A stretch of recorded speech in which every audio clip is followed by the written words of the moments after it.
قال ربي إني أعوذ بك أن أسألك ما ليس لي به علم. I seek your refuge, I hold on to you from asking something I don't know about, from asking something I have no knowledge of. This is a very important part of the dua. Understand something. Isti'adha, seeking Allah's protection, refuge, holding on to Allah, is asked when it's something that overpowers you. Something bigger, greater than yourself, that you don't have control over. Ash-Sha'rawi rahimahullah, commenting on this ayah, said something really beautiful I read today. He said that Nuh alayhi salam is seeking Allah's refuge from asking a question. Think about that. Why would he ask Allah's refuge from asking a question? When our feelings take us in a certain direction, then we get all kinds of questions in our head about Allah, about Allah's judgment. And those questions sometimes can cross the line of the respect and the awe and the humility we have to have with Allah. And he is asking Allah for protection from crazy questions that can pop up in anybody's mind. Ya Allah, don't even let those questions come in my head. And by the way, su'al isn't just question. Su'al is also request. In Arabic, su'al is also request, talab. Don't make me want something that I don't really know if it's good or not.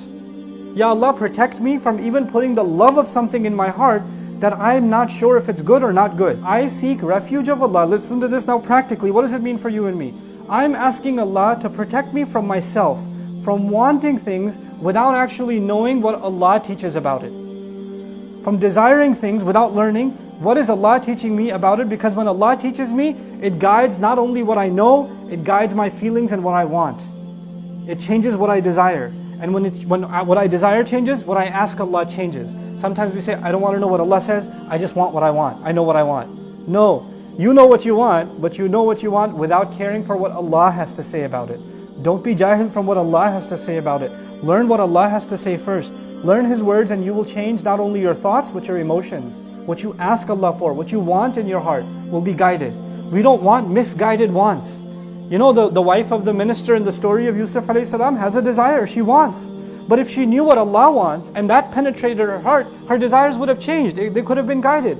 Some of you really desire something or someone. There's a desire in your heart and you can't get it out of your system. I can't stop thinking about her, man, or I can't stop thinking about him, or whatever's in your head. And it may not even be halal. And this is the dua to say to Allah, Ya Allah, put a different love in me so I don't want something you don't want for me. Change what I love, because I'm not capable of controlling my feelings. You are. Nuh alayhi salam can't help but love his son, right? I mean, you can't just stop loving your son. You can't control what your heart feels towards it. Only Allah, muqallib al-qulub, can. So he begs Allah, Ya Allah, don't even make me want something I don't know if it's better for me or not. And then after that, he turns to Allah and says, وَإِلَّا تَغْفِرْ لِي وَتَرْحَمْنِي أَكُمْ مِنَ الْخَاسِرِينَ. This is again a profound piece of dua. He says, if you don't forgive me, and if you don't show me love, care and mercy, I'll become from those that are losers.